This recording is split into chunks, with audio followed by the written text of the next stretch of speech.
राष्ट्रवादीचे आमदार संजयजी बनसोडे आपल्यासोबत आहेत. त्यांच्याकडनं जाणून घेत आज जिल्हा परिषदेमध्ये सभापतींची निवड झाली. जी प्रमुख खाती आहेत किंवा 2 सभापती जे आहेत ते राष्ट्रवादीकडे आलेले आहेत. नाही, आज एकंदरीत महायुतीचे चारीच्या चारी जिल्हा परिषदेचे सभापती त्या ठिकाणी बिनविरोध त्या ठिकाणी निवडून आले आणि विरोधी पक्षाने सुद्धा काँग्रेस पक्षाने सुद्धा पाठिंबा त्या ठिकाणी दिला. उमेदवारी वापस घेतली त्याबद्दल मी त्यांचेसुद्धा आभार या ठिकाणी मानतो. आणि आज चारीचे चारी जिल्हा परिषदेचे सभापती महायुतीनं अतिशय सक्षम त्या ठिकाणी दिलेले आहेत.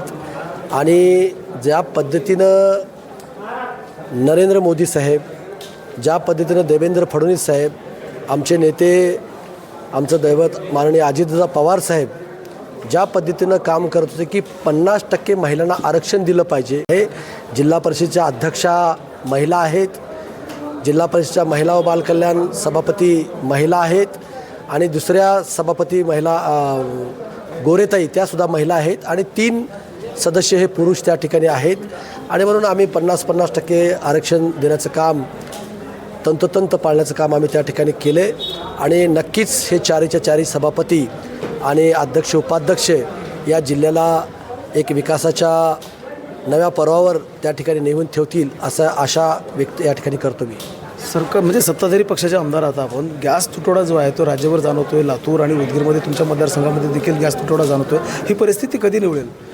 नाही, गॅस तुटवड्यासंदर्भामध्ये लोकांना आम्ही ज्या त्यांना मूलभूत सुविधा द्यायच्यात त्या देण्यासंदर्भामध्ये प्रशासनाला सूचना त्या ठिकाणी आम्ही दिलेल्या आहेत. त्यांना कुठेही अडचण येऊ नये, त्यांना कुठेही टंचाई भासू नये त्याकरता यंत्रणाची निर्मिती त्या ठिकाणी केलेली आहे.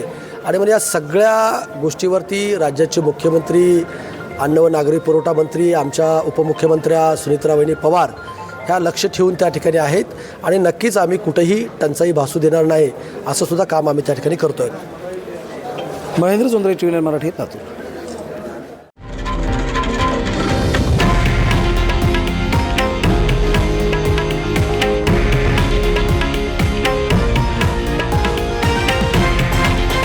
हे आहे देशातील नंबर 1 न्यूज नेटवर्क आणि आपण पाहत आहात TV9 मराठी, एकमेव.